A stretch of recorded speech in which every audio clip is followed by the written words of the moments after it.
जब से भाई वो दलाल ने ट्वीट किया है तब से भाई अडानी ग्रुप की मुश्किलें कम होने का नाम नहीं ले रही हैं। एक से बढ़कर एक मुश्किलें आती जा रही हैं।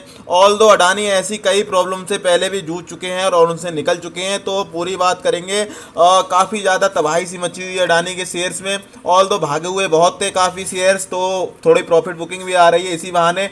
लोगों को देखो, सबसे बड़ी चीज़ होती है विश्वास। तो अब लोगों का भाई विश्वास टूट गया है अडानी ग्रुप से। वो कैसे भी करके जल्दी से भाई निकलना चाह रहे हैं कि कैसे भी भाई मैं अडानी ग्रुप के शेयर को बेच के निकल जाऊं।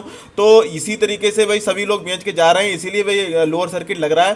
तो ऐसा नहीं है कि लोअर सर्किट लगता रहेगा। तो इसके डिस्कस करेंगे। सबसे पहले खबर देख लेते हैं। तो आप देखिए, tycoon Adani loss $9 billion in 3 days. तो आप एक बात बताइए, आपके पैसे आपने भाई मार्केट में लगाए, भाई अब उसमें लॉस आपको दिखा रहा होगा। लेकिन एक जो भाई करोड़पति इंसान है उसके भी तो $9 बिलियन भाई 3 दिन में लॉस हुआ है। $9 बिलियन कम नहीं हुआ भाई। और तो उनको भी तो चिंता होगी कि भाई मेरे इतने डॉलर कम हो गए हैं मेरे वेल्थ से, तो भाई क्या किया जाए। ऑल दो इनके सीएफओ ने भी स्टेटमेंट दिया था, टीवी पे आके भी भाई बोला था। एनडीटीवी पे एक इन्होंने इंटरव्यू दिया था सीएफओ ने, उसमें भी क्लेरिफिकेशन दिया था कि भाई ये जो भी एलिगेशन लगाए गए थे कि भाई 3 अकाउंट जो फ्रीज किए गए थे, इकोनॉमिक टाइम्स की खबर वो बिल्कुल गलत थी। लेकिन उसके बावजूद भी लोगों का भरोसा नहीं जागा और आप देख रहे हो किस तरीके से स्टॉक्स गिर रहे हैं। अब देख लेते हैं भाई आगे क्या क्या। ये तो आपको खबर पता ही है कि भाई जो इकोनॉमिक्स टाइम ने छापी थी उसके बाद से ही फिर देखा होगा। ये 3 फंड थे, उसके बाद अडानी के भाई देख सकते हैं कि शेयर गिरे थे। तो उसके बाद क्लेरिफाई किया था अडानी ग्रुप ने भाई कि ये सब जो भी चीज़ें थी मिसलीड करने के लिए थी और इसी चक्कर में भाई शेयर गिर रहे हैं।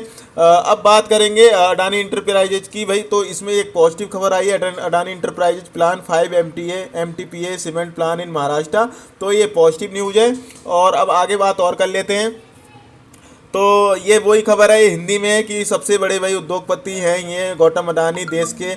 तो इन्होंने भाई अब वो जो खबर की वजह से इन पे वो लग गई थी भाई, एक धब्बा सा लग गया खबर की वजह से और भाई इनके शेयर गिर गए। आगे देखते हैं। ये भाई सबसे जो मेन चीज़ है वो मैं आपको लेके आ रहा हूँ कि इस तरह की परेशानियां अडानी समूह के लिए नई नहीं है। करीब 5 साल पहले विपक्ष ने केंद्र पर अडानी पर लगा 200 करोड़ के जुर्माने को माफ करने का आरोप लगाया था। अडानी पर यह जुर्माना सुनीता राणा कमेटी की ओर से पर्यावरण को नुकसान पहुंचाने के लिए लगाया गया था। हालांकि तब इस जुर्माने पर 2014 में खुद अडानी ने एक टीवी इंटरव्यू में जवाब दिया था।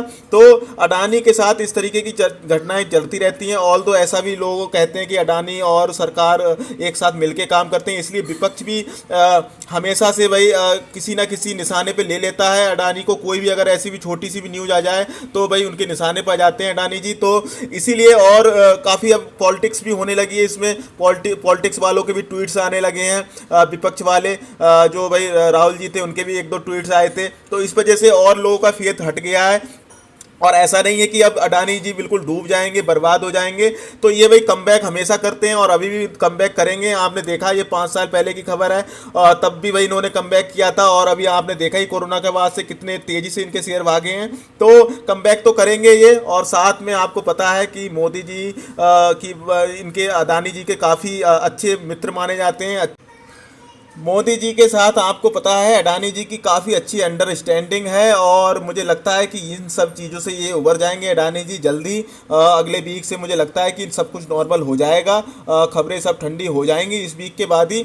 और आप ये देखोगे 3 दिन में गवाए 69,000 करोड़ रुपए, नहीं रहे एशिया के दूसरे सबसे बड़े रईस।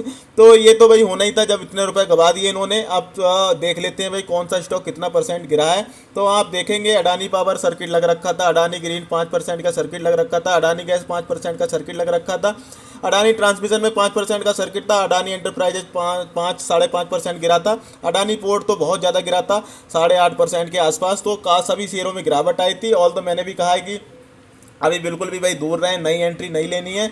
और जिन लोगों को भाई अगर ऐसा डर लग रहा है कि भाई अब क्या करूं, तो भाई डरने की ज़रूरत नहीं है। ऑल दो अभी जिनमें लोअर सर्किट लगा हुआ है और जो एफ में नहीं है उनमें तो आप सेल भी नहीं कर सकते, क्योंकि उनमें आपको बायर्स ही नहीं मिलेंगे, तो आप सेल कहाँ से करेंगे। तो उनको क्या करना है, अगर वो भाई ट्राई करना चाहते हैं सेल करने के लिए, तो मेरी वो जो वीडियो है कि कैसे भाई सेल कर सकते हैं प्री ओपनिंग मार्केट में, तो वो देख सकते हैं। और बाकी मैं ये नहीं कहूँगा भाई सेल ना करें, अब थोड़ा सा पेशेंस रखें और अगले वीक आप देखेंगे, नेक्स्ट वीक जो आएगा कल शुक्रवार है, उसके बाद भाई शनिवार संडे का जो हॉलीडे पड़ जाएगा ट्रेडिंग का, और उसके बाद जो नेक्स्ट वीक आएगा मुझे लगता है उस समय तब तक तो भाई न्यूज़ ठंडी हो जाएगी और ये फिर नॉर्मली जिस तरीके से चलते थे उस तरीके से चलने लगेंगे अडानी के सारे शेयर्स। तो आपको भाई पेशेंस रखने हैं। और बाकी भाई वीडियो को दोस्तों के साथ शेयर कर देना, चैनल को सब्सक्राइब कर देना। जय हिंद दोस्तों।